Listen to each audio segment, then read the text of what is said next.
about what are the buying costs of the property in Canary Islands. So when you buy a property, you always have the purchase price, but you always have to come with a little bit more of that to cover the cost of the notary, to cover the taxes, to cover the land registry, office costs. Talking about that, the situation varies depending on if we are buying a new home, new built home as the first time buyers, or if we are buying a resale, the house which was already on the market before. If we buy a new home, then we have to pay VAT, EGIC, it's like typical in Canary Islands special VAT, which luckily is lower than on the mainland, so it's 7%. And additional to the 7%, we have to add 1% of documentation tax for the first transaction on this property. It makes 8% of the value of the property.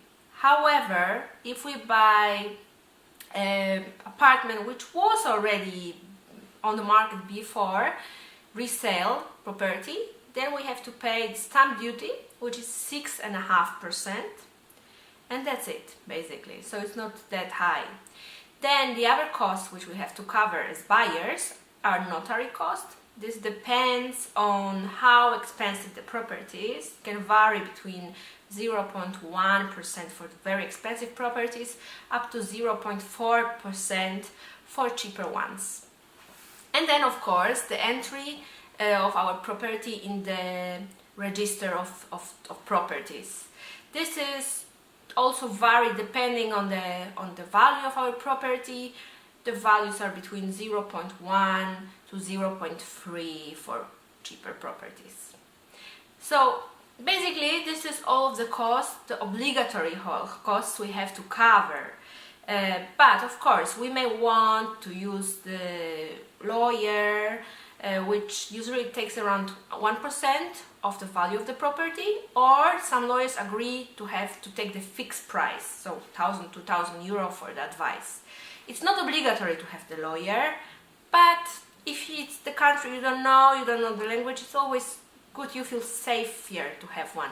There is also one topic to address, plusvalia, so tax on the growth of the value.